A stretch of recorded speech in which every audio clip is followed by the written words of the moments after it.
Welcome back to our channel Lekhankan Vidyapeeth. कैसे हैं बेटा आप सभी? I hope you are doing well. तो आज हम लोग क्या करने जा रहे हैं? बायो का फर्स्ट चैप्टर स्टार्ट करेंगे। This is life process and I am Ritu Sharma, having 18 plus years of experience in my teaching field. तो हम लोग बायो का फर्स्ट चैप्टर स्टार्ट करते हैं। चलिए लेट्स बिगिन।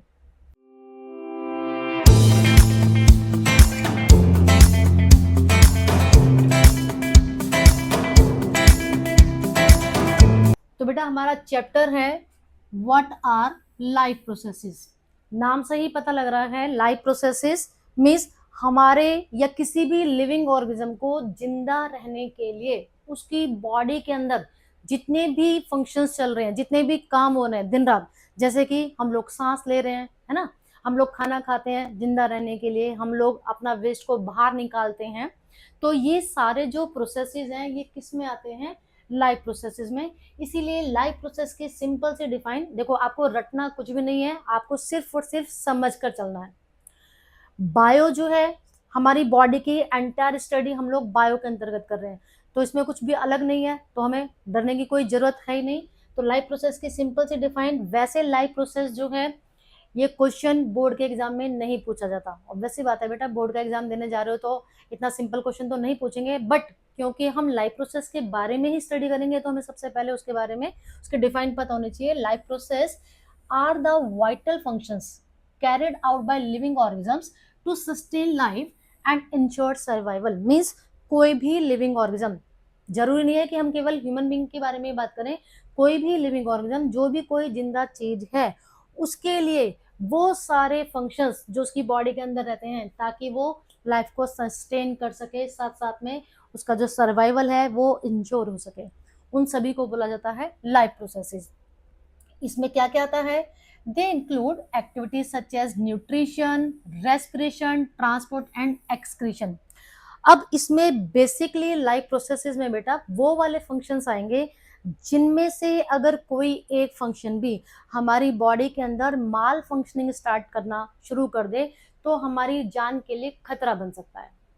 अब जैसे आप लोग देखेंगे कि एक प्रोसेस हम लोगों ने सुन रखा है जिसका नाम है रिप्रोडक्शन। रिप्रोडक्शन करते तो हम लोग ये भी हैं, जितने भी लिविंग ऑर्गेनिजम्स हैं सारे के सारे क्या कर रहे हैं? अपनी जैसी जनरेशन को डेवलप कर रहे हैं, है ना। बट ये जो हमारा प्रोसेस है रिप्रोडक्शन, इसका किसी भी लिविंग ऑर्गेनिज्म के सर्वाइवल से कोई लेना देना नहीं है। सपोज कि हमारे नेबरहुड में या हमारे जान पहचान में आपने कोई ऐसा कपल देखा है जिनके कोई बेबी नहीं है, लेकिन ऐसा तो नहीं है कि बेबी ना होने के कारण उनकी लाइफ के ऊपर कोई रिस्क आ गया है, नहीं ना। इसीलिए लाइफ प्रोसेस के अंतर्गत सिर्फ हम लोग उन्हीं प्रोसेसेस को कंसीडर करेंगे जो एक लिविंग ऑर्गेनिज्म के सर्वाइवल के लिए इसेंशियल हैं। आई होप अब आपको समझ में आ गया होगा। तो रिप्रोडक्शन को यही कारण है कि लाइफ प्रोसेस के अंतर्गत नहीं लिया जाता। तो यहाँ पर हम कौन कौन से प्रोसेसेस के बारे में पढ़ेंगे बेटा? फर्स्ट प्रोसेस है हमारा न्यूट्रिशन। जैसा कि अभी मैंने आपको बताया कि हमारे सर्वाइवल के लिए जो इसेंशियल प्रोसेसेस हैं सब बच्चों को पता है। फर्स्ट क्लास के बच्चे से भी आप लोग पूछोगे कि भाई जिंदा रहने के लिए क्या करते हो, तो कहता है मैम हम खाना खाते हैं। तो जो हम लोगों ने खाना खाया, ठीक है, उससे जो हमें एनर्जी मिली, खाना खाकर उसको एनर्जी को गेन करना, this process is known as nutrition. अब ये एनर्जी मिलती कहाँ से है? तो जो खाना हमने खाया उसके ब्रेक डाउन होने पर, दिस प्रोसेस इज रेस्पिरेशन। तो देखो सारे प्रोसेसेस जो है एक दूसरे से इंटरकनेक्टेड है। इसके बाद अब ये तो पता लग गया जी, खाना जो है वो हमारा ग्लूकोज के फॉर्म में ब्रेक डाउन हो गया, जाकर वो अब क्योंकि उसको एक बॉडी पार्ट से दूसरे बॉडी पार्ट्स तक पहुंचाना है तो उसको ट्रांसपोर्ट करने के लिए कौन हेल्प करेगा? हमारा ब्लड। जो हमारा खाना है सोल्यूबल फॉर्म में आने के बाद ब्लड में मिक्स हो जाता है और ब्लड उसको क्या कर रहा है? ईच एंड एवरी सेल तक ट्रांसपोर्ट करने का काम कर रहा है। बाद में आ जाता है जी excretion. And what is excretion? जो भी हमने खाना खाया हमारी बॉडी ने उसको यूज किया, अब जो हमारी बॉडी के अंदर अनयूज्ड अनडाइजेस्टेड फूड बचा हुआ है वो हमारी बॉडी के लिए क्या है? वेस्ट। तो उस बॉडी वेस्ट को बॉडी से बाहर निकालने का प्रोसेस है एक्सक्रीशन। तो सिंपल ये चार जो मेन प्रोसेसेस हैं वो ही हम लाइफ प्रोसेस के अंतर्गत पढ़ने वाले हैं। बट 10th क्लास है, बोर्ड के एग्जाम देने जा रहे हैं आप लोग, तो ऑब्वियस सी बात है कि हमें इनको पूरा का पूरा डिटेल में पढ़ना है। अगर हम मैं रेस्पिरेशन की बात करूं, these processes are essential for life processes, these processes are essential for growth, energy production and waste elimination। तो सिंपल फॉर्म में जब मैंने आपको बताया कि why life processes are essential for the survival, तो है ही, साथ साथ में लाइफ प्रोसेस में बेसिकली होता क्या है, तो यहाँ पर क्या हो रहा है कि हमारी ग्रोथ के लिए एसेंशियल है, एनर्जी प्रोडक्शन के लिए एसेंशियल है, साथ साथ में वेस्ट एलिमिनेशन के लिए। यहाँ पर कुछ आपको पिक्चर्स दिखा रखी हैं जहां पर आप देखेंगे कि ये हमारा फूड को डाइजेस्ट करने वाली जो साइट है यहाँ पर वो शो हो रही है, ये हमारा रिप्रोडक्शन को शो कर रहा है कि मतलब कि हमारे जितने भी लाइफ प्रोसेसेस हैं, अभी हम इस चैप्टर में ही पढ़ेंगे, उन सबको करने के लिए हमारी बॉडी के अंदर स्पेसिफिक सिस्टम प्रोवाइड करे हैं भगवान ने। तो कुछ सिस्टम्स की पिक्चर यहाँ पर दिखा रखी है, आगे की डिटेल हम लोग 1 by 1 पढ़ेंगे। तो our first topic is nutrition, this is very very very important topic। Nutrition, देखो जी बेटा, नाम से ही पता लग रहा है कि यहाँ पर न्यूट्रिएंट्स का तो कुछ लेना देना है ना। हम लोगों ने 6th क्लास में पढ़ा था कि न्यूट्रिएंट्स के बारे में, कि जो हमारा फूड है, फूड के कंपोनेंट्स को हम लोग फूड इंग्रेडिएंट्स या फिर न्यूट्रिएंट्स बोल रहे थे, कि फूड जो हमें बहुत सारे तरीके के न्यूट्रिएंट्स प्रोवाइड करता है, जैसे carbohydrate, protein, fats, vitamins, minerals, रेफ्यूजिस एक्सेट्रा। तो न्यूट्रिशन की सिंपल सी डिफाइन क्या है बेटा, processes by which organism obtain and utilize food. तो केवल खाना खाने से काम नहीं चलेगा, केवल खाना खाना हमारा न्यूट्रिशन नहीं है ना। जब तक जैसे सपोज आप लोग कोई चीज लेकर आ गए हो जी घर में, पापा ने आपको जो है अच्छा सा बहुत महंगा कॉस्टली पेन ला कर दे दिया, ठीक है, लेकिन आपने उसको यूज ही नहीं किया, तो क्या उस पेन का कोई बेनिफिट है? नहीं, वो तो सिर्फ एक शो पीस है। तो ठीक इसी तरह से हम जो भी कोई फूड इंटेक कर रहे हैं, फूड के थ्रू हमने जितने भी न्यूट्रिएंट्स लिए हैं, अगर हम उनको यूटिलाइज नहीं कर रहे हैं तो ये प्रोसेस हमारा न्यूट्रिशन नहीं है। उन न्यूट्रिएंट्स को यूटिलाइज भी करना, तो यूटिलाइज वर्ड मेंशन करना मैंडेटरी है। क्लियर? कि processes by which organism obtain and utilize food is called nutrition। Simple से डिफाइन है। अब बात करते हैं जी न्यूट्रिशन कितने तरीके का होता है। तो बेटा बेसिकली न्यूट्रिशन को 2 कैटेगरी में डिवाइड किया गया है, autotrophic nutrition and heterotrophic nutrition. देखो मैं आपको बार बार यही बोलती हूँ कि हमें साइंस में रटना बिल्कुल भी नहीं है, हमें चीज़ों को समझ कर करना है, और अगर आप चीज़ों को समझ कर करोगे तो थ्रू आउट द लाइफ वो आपके माइंड से कहीं पर भी नहीं जाने वाली। ऑटो वर्ड, अब ये देखो, ये वो ऑटो नहीं है जो आप लोग ऑटो रिक्शा के, ठीक है, यहाँ पर ऑटो वर्ड का मतलब है, आप लोगों ने देखा ना कि आप बचपन से टॉय से खेलते आ रहे हैं, तो उसमें कुछ टॉयज ऐसे होते हैं जो ऑटोमेटिक होते हैं, मतलब कि अपने आप काम करने वाले। सेम न्यूट्रिशन हमने पढ़ा कि जब लिविंग ऑर्गेनिज्म फूड इनटेक कर रहा है, साथ में उसको यूटिलाइज कर रहा है, तो ऐसा मोड ऑफ न्यूट्रिशन जिसमें लिविंग ऑर्गेनिज्म अपने फूड के लिए किसी और के ऊपर डिपेंड नहीं कर रहे हैं। It is a type of nutrition where an organism produces its own food, जहां पर वो अपना खाना खुद से बना रहा है। कौन से प्रोसेस से? सबको मालूम है ना, फर्स्ट क्लास के बच्चे को भी आज की डेट में बहुत मालूम होता है कि ऐसा कोई भी लिविंग ऑर्गेनिज्म जो अपना खाना खुद से बना रहा है, ऑब्वियसली वो कौन है? All green plant.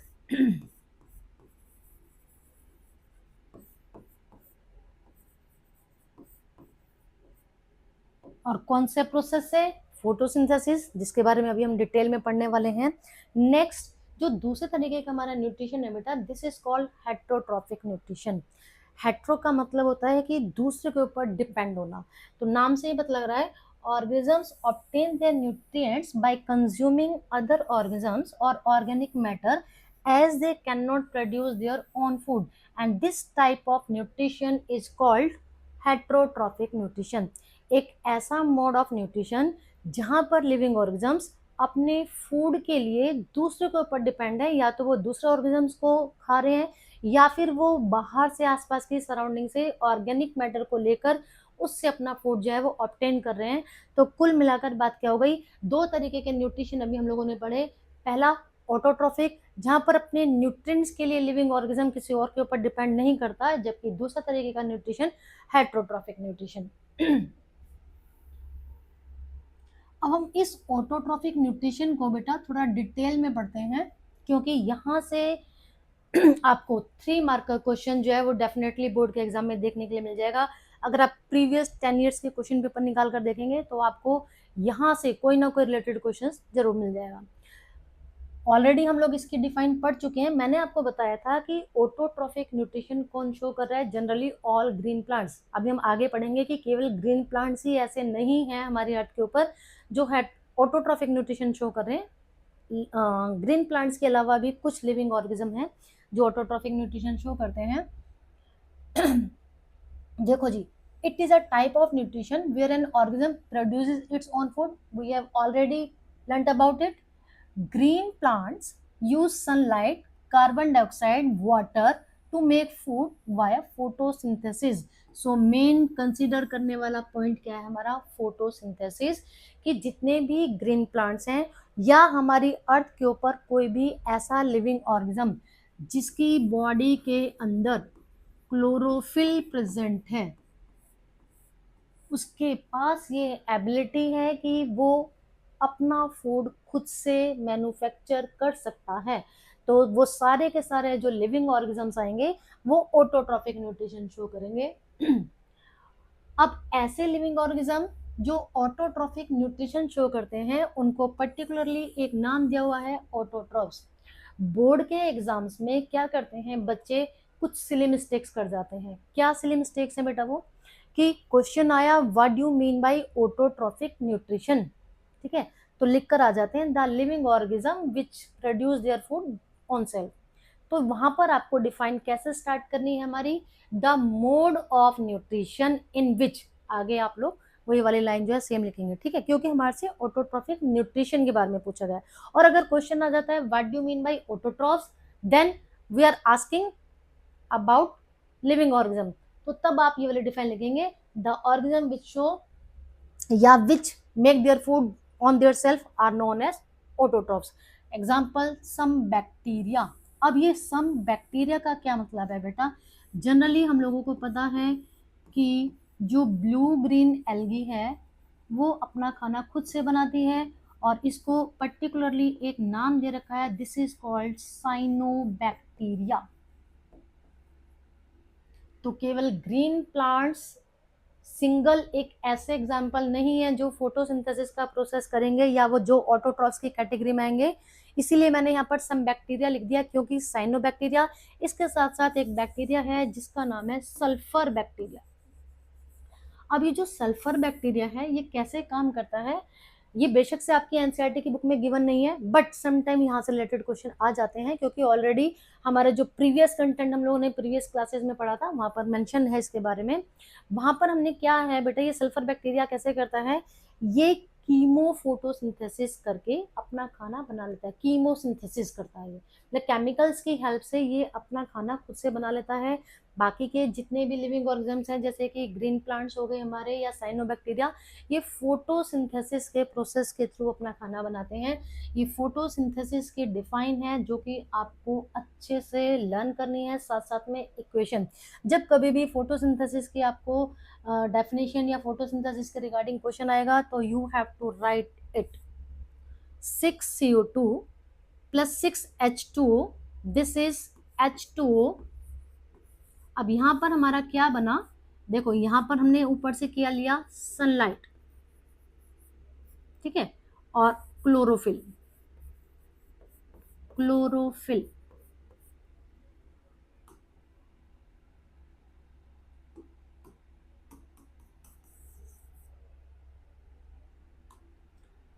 क्या बना, C6H12O6 प्लस 6O2। अब ये जो हमारी हमने क्या पढ़ रखा है कि जो ग्रीन प्लांट्स हैं वो क्या करते हैं, एयर के अंदर से उन्हें क्या मिला, कार्बन डाइऑक्साइड। सॉइल जो है, ठीक है, सॉइल के अंदर क्या होता है, वाटर, उनके रूट्स जो है सॉइल से क्या लेकर आ गई हैं, वाटर। सनलाइट और क्लोरोफिल की प्रेजेंस में उन्होंने क्या किया, अपना खाना जो कि है हमारा ग्लूकोज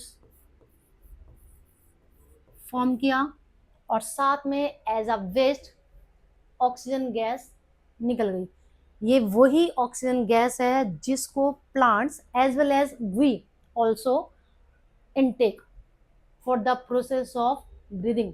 हम लोग क्या करते हैं, जो ऑक्सीजन गैस प्लांट्स ने फोटोसिंथेसिस के प्रोसेस में रिलीज की, उसी ऑक्सीजन गैस को वापस से रेस्पिरेशन के प्रोसेस के लिए प्लांट्स, साथ साथ में हमारी पूरी अर्थ के ऊपर जितने भी लिविंग ऑर्गेनिज्म प्रेजेंट हैं, इस ऑक्सीजन को हम लोग इनहेल कर लेते हैं।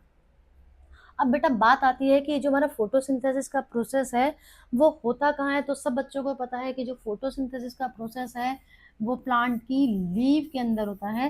तो ये आपका लीव का एक इंटरनल स्ट्रक्चर दिखा रखा है। यहाँ से रिलेटेड क्वेश्चंस जो हैं वंस इन अ वाइल कभी कभी पूछ ले जाते हैं। अब बात आती है इवेंट्स ऑफ फोटोसिंथेसिस। इवेंट्स का क्या मतलब होता है। अब देखो जनरली हम लोगों को पता है कि इवेंट्स का मतलब भाई कोई ना कोई कहीं पर कुछ काम हो रहा है।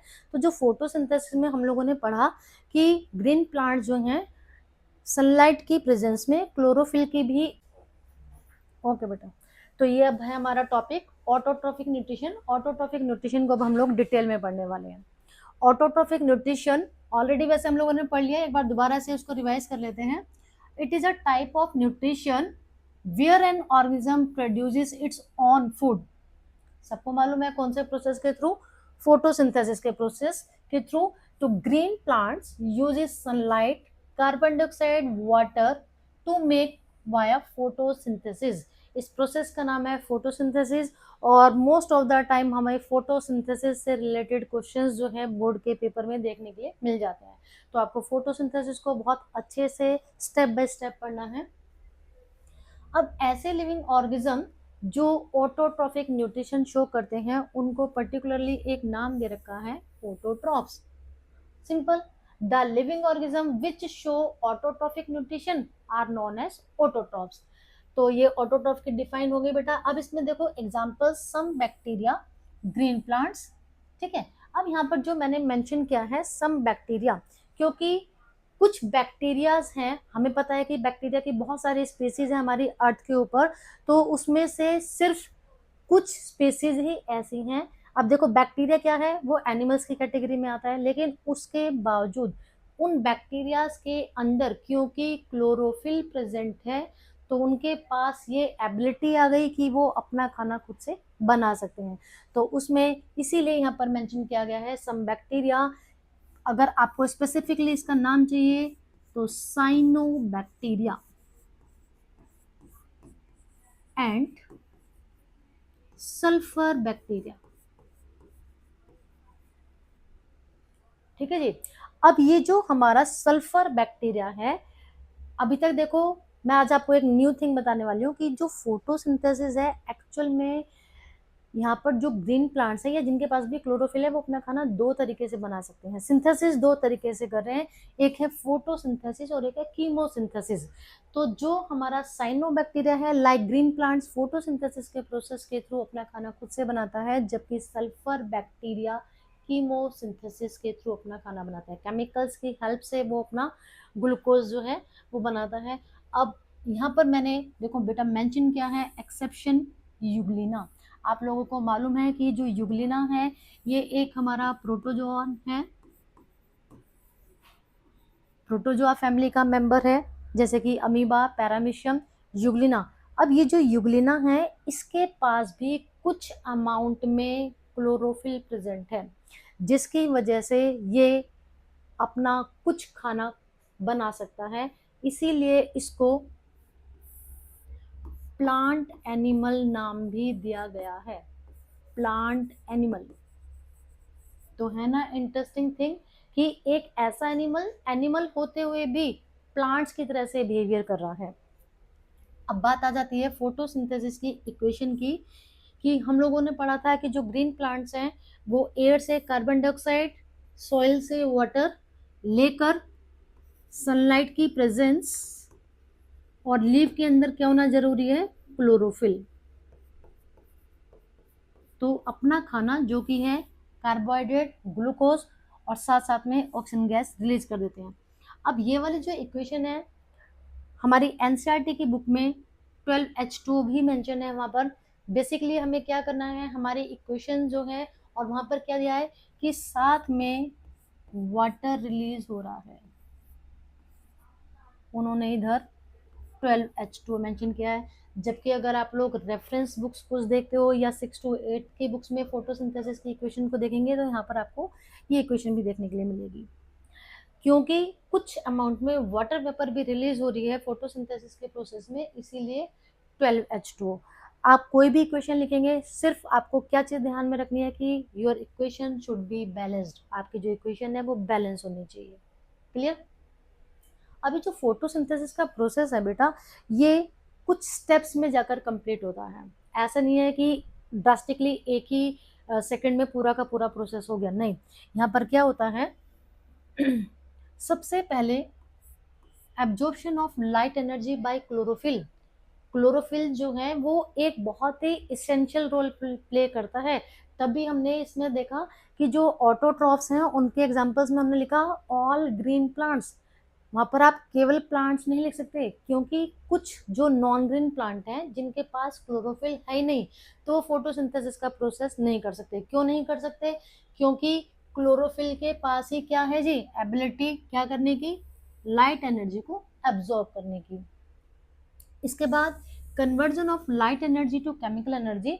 जो क्लोरोफिल ने सन की लाइट को एब्जॉर्ब किया, उसके बाद क्या किया जाता है, उस लाइट एनर्जी को केमिकल एनर्जी में कन्वर्ट कर दिया जाता है। साथ साथ में वाटर का जो मॉलिक्यूल्स हैं उसकी स्प्लिटिंग होती है, और वाटर जो है हाइड्रोजन और ऑक्सीजन में स्प्लिट कर जाता है। After that reduction of carbon dioxide to carbohydrates.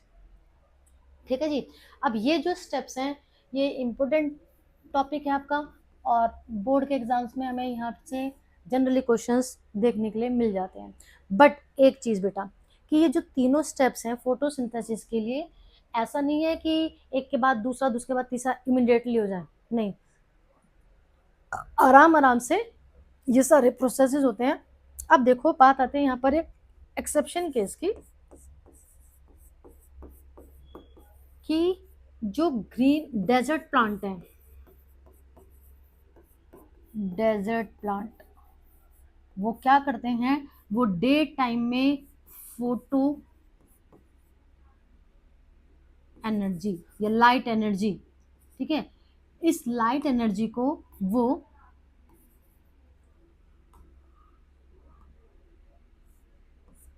Light energy को वो क्या कर रहे हैं, स्टोर कर लेते हैं। डे टाइम में स्टोर कर लेते हैं और रात में इसका यूज करके फोटोसिंथेसिस का प्रोसेस करते हैं। क्यों? अभी हम स्टोमेटा वाले केस में आगे पढ़ेंगे कि वहां पर ऑलरेडी पानी की कमी है। अगर उनके स्टोमेटास खुले रहेंगे, ऑलरेडी इतनी ज़्यादा आसपास की सराउंडिंग में गर्मी है, तो क्या होगा, उनकी बॉडी में जितना भी पानी था वो सारा का सारा क्या हो जाएगा, ट्रांसपिरेशन के प्रोसेस के थ्रू चला जाएगा। फोटोसिंथेसिस के लिए पानी की कमी हो जाएगी। इसीलिए भगवान ने क्या सिस्टम बनाया है कि जो हमारे डेजर्ट प्लांट है वो क्या करते हैं, रात के समय फोटोसिंथेसिस का प्रोसेस करते हैं। अब बेटा बात आती है कि जो चीज़ हमने ये पढ़ी, अब देखो यहाँ से क्वेश्चन या तो डायरेक्टली ऐसे आता है कि write the events of photosynthesis, या कई बार ऐसे क्वेश्चन आ जाता है कि name the raw materials which are essential for the process of photosynthesis, what are the requirement which are essential for the photosynthesis. Means जैसे कि सनलाइट और क्लोरोफिल, इन दोनों की प्रेजेंस ही केवल फोटोसिंथेसिस के लिए इसेंशियल है। प्लांट्स को कार्बन डाइऑक्साइड प्रॉपर अमाउंट में मिल रही है, प्लांट्स के पास वाटर प्रॉपर अमाउंट में है, लेकिन उसके पास सन एनर्जी नहीं पहुंच रही है, तो वहां पर फोटोसिंथेसिस का प्रोसेस नहीं होगा। ठीक इसी तरह से अगर सब चीज़ें अवेलेबल हैं लेकिन उस प्लांट के अंदर क्लोरोफिल एब्सेंट हो जाता है, तो वो जो प्लांट है हमारा वो फोटोसिंथेसिस का प्रोसेस नहीं कर पाएगा। अब वन बाय वन हम इनको पढ़ेंगे। अब फोटोसिंथेसिस के लिए जो भी हमारे रिक्वायर्ड मटेरियल्स हैं उनकी प्रेजेंस कैसे जरूरी है, ठीक है, क्या ये वास्तव में ही ऐसा है कि क्या क्लोरोफिल की एब्सेंस में फोटोसिंथेसिस का प्रोसेस नहीं होता, कार्बन डाइऑक्साइड की प्रेजेंस के बिना फोटोसिंथेसिस का प्रोसेस नहीं होता। तो इन सब को समझने के लिए हम लोगों को कुछ एक्टिविटीज पढ़नी पड़ेंगी, जो कि हम अपनी नेक्स्ट वीडियो में करेंगे। तो अभी तक मैंने आपको जो भी पढ़ाया है, आई होप आपको समझ में आया होगा। आप लोग अच्छे से थोरोली पूरी वीडियो को देखेंगे, उसके बाद वीडियो को लाइक एंड शेयर करना ना भूलें, प्लस हमारे चैनल को सब्सक्राइब करना ना भूलें। तो मिलते हैं हमारे चैप्टर की नेक्स्ट वीडियो में। बेटा एक बात और मैं आपको बताना चाहती हूँ कि अभी आप लोग सोच रहे हो कि मैम क्या आप एक एक टॉपिक पढ़ा रहे हो, मुझे तो पूरा वन शॉट वीडियो चाहिए। तो बेटा हमारा मेन पर्पस है कि आपको टॉपिक वाइज सारी चीज़ें जो है ईजिली क्लियर करवा दें, और आपको जो वन शॉट वीडियोस हैं वो हम लोग जल्दी ही, जैसे ही आपके एग्जाम्स नियर बाई होंगे, प्रोवाइड करेंगे। Okay, thank you.